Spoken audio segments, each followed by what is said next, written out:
Hi, my loves. Welcome back to the Starscartel channel. If you don't know, I am Star. The message I heard is they say it happened somewhere. The scripture comes from Psalm 6 and 9. Depart from me, all evildoers, for the Lord has heard the sound of my weeping. The Lord has heard my plea. The Lord has accepted my prayer. All my enemies shall be put to shame and utter terror. They shall fall back in sudden shame. So here's the message. God is saying that there is someone and you are in distress. You are feeling distress. I heard for someone agony, but you are in a sense of distress because you are dealing with an enemy that you cannot see, okay? And you know, when we are going through things, typically it is going on in the spiritual. It's not going on in the physical. And you know, sometimes it does manifest in the spirit, in the physical. Sometimes these spirits will take over people and they will cause them to do things to you that they normally would not do. And you know, I just feel like God is saying for someone, there is someone that did something to you. And they did this while being overtaken by a spirit, by his evil spirit. And once the truth came to light or something happened, and now they are feeling shamed and they are not understanding why they did that. They're feeling like they don't understand why they did that. Sometimes there's a situation where I'm being reminded of how, of how Saul was, and how Saul had these feelings towards David. And because he was so envious of David, he had no reason to be envious of David. He was the king of Israel. He had all the power. He had everything. And David was so loyal to Saul. Yet Saul still, he could not control himself once that spirit overtook him in trying to capture David and trying to flatline David and trying to do any and everything he could in his power to get something awful to happen to David. And David, in reality, David was confused by his actions and confused by how he was treating him, because David was so loyal. David never felt in his heart that he wanted to overthrow Saul. He was never putting forth effort to cause any harm to Saul. He was very loyal to Saul, and Saul still nevertheless, he put forth every effort he could to destroy David. God says that for whoever you are, it's like you don't want to cause anyone any kind of pain. You're not trying to hurt anybody.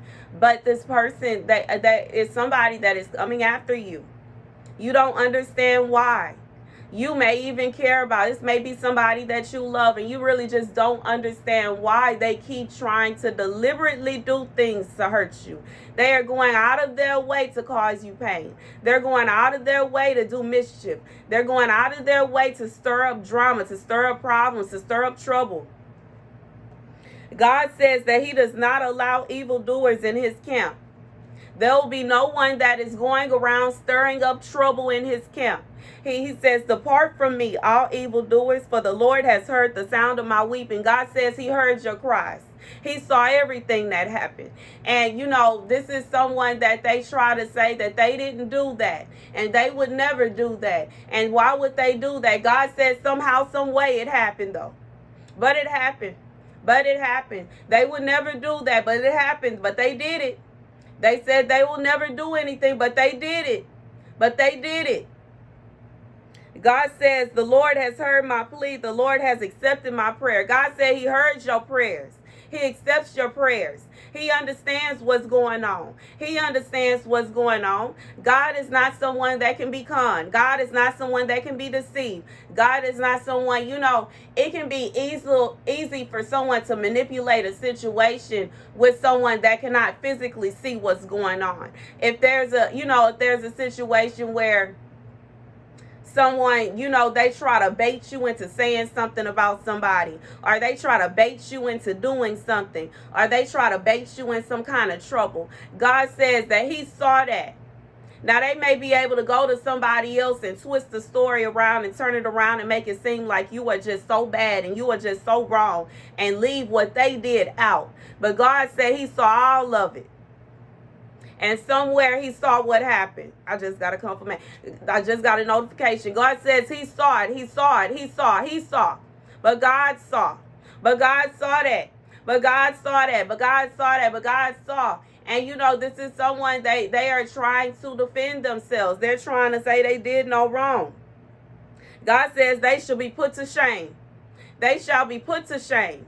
Because they will not. I just feel this is a situation where you are not doing anything wrong.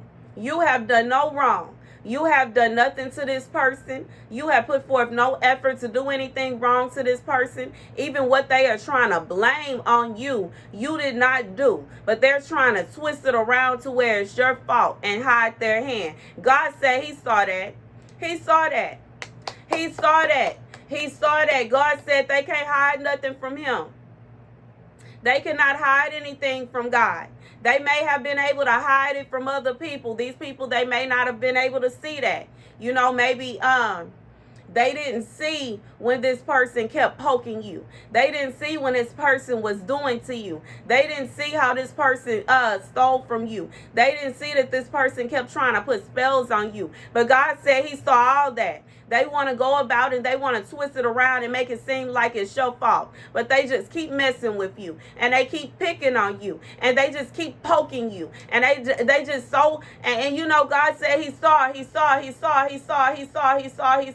I'm being reminded of how Haman was. Haman got upset just because Mordecai wouldn't bow down to him. But Mordecai says, the only God I serve is the Lord. That's the only person I'm bowing down to is God. The only person I'm going to serve is God. And this person, they are upset because you won't bow down to them. They are upset because you will not serve them. They are upset because whatever it is, they want to have complete control over you, or they want to be able to know that, like God says, they are not going to control the narrative of your story anymore. They are not going to go about lying on you anymore. They are not going to go about lying to people and telling people you are bad this, regardless if they trying to claim that you're a bad parent, or they trying to claim that you are a promiscuous person, or they trying to claim that you are just a worldly person. This is somebody, they are trying to paint you with this light that you do not fit. God said he heard your prayers, he heard your cries, and he's not standing for it, and it's over. They need to leave you alone.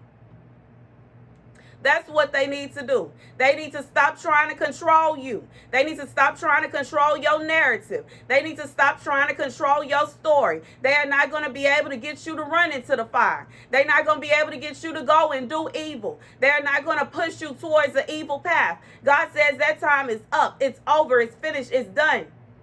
You are saved. You've been saved by the blood.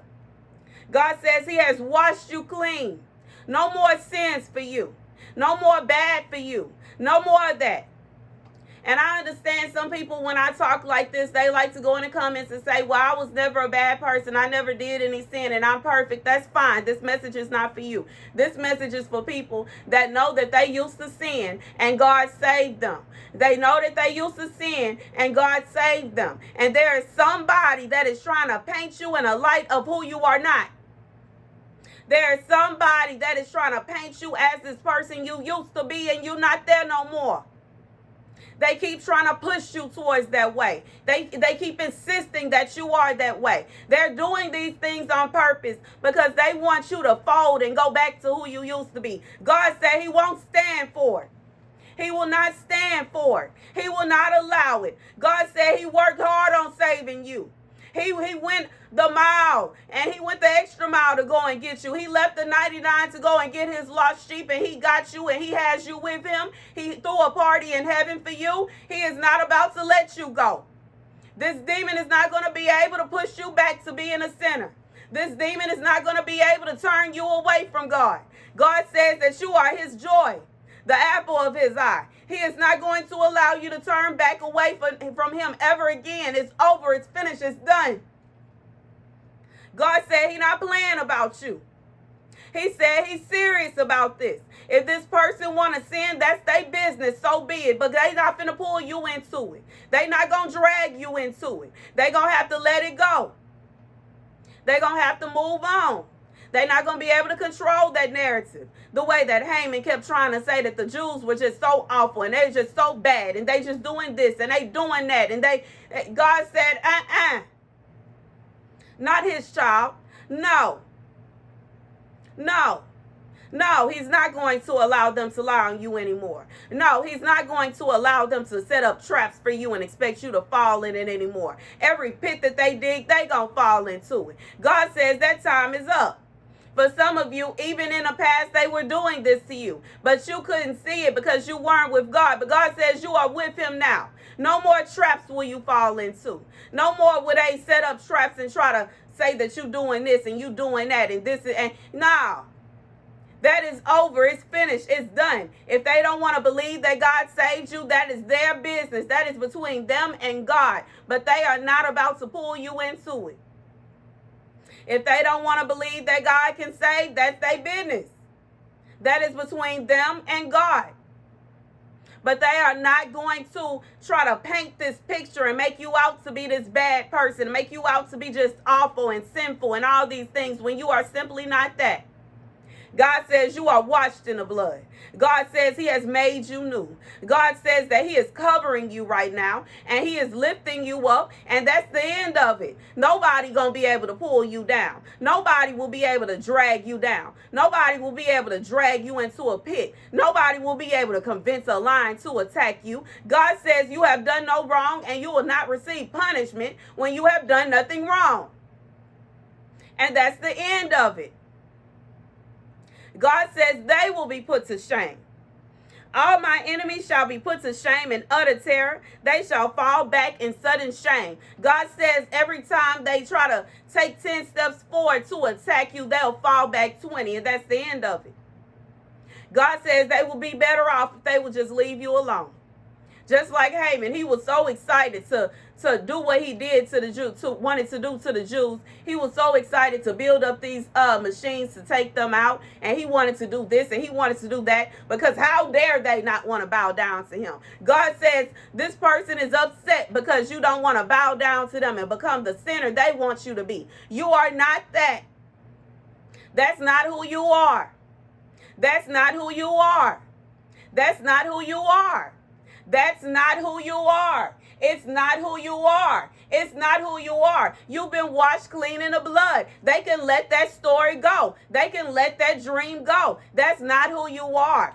And that's the end of it. And that's the end of it. There isn't any more. That's the message. God says, no, you are not going to have to go through any suffering. No, you are not going to have to go through any heartache. No more will you be blamed for things that you didn't do. No more will you be treated as if you are just this awful person and you're not. God says it's coming to an end.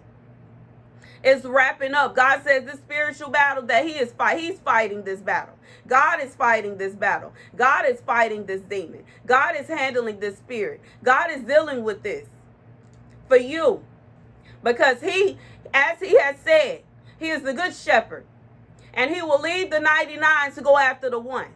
And if he will go through all that trouble to get you and pull you back home and throw a big party, you bet your bottom dollar he is not going to allow anybody to come and steal you.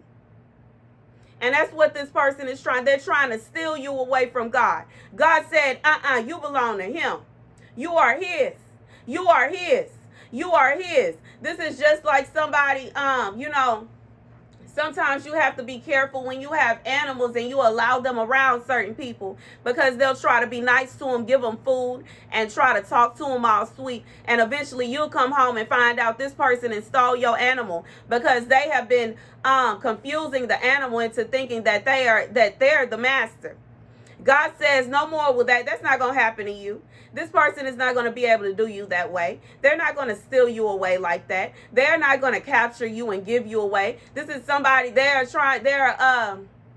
accomplice for Satan. They are an accomplice for Satan. They are trying to make it seem like they are so good and they love you so much, they care so much, and they going behind your back and trying to make you out to be something that you are not. They trying to paint you a certain way. And they trying to pitchfork you into going towards Satan. They trying to pitchfork you into sin. God says, that's my child. God said, that's my baby. God said, no, that's my sheep. And he's not going to allow you to be stolen away. That's the message. Thank you guys for watching. Be sure to like, share, and subscribe.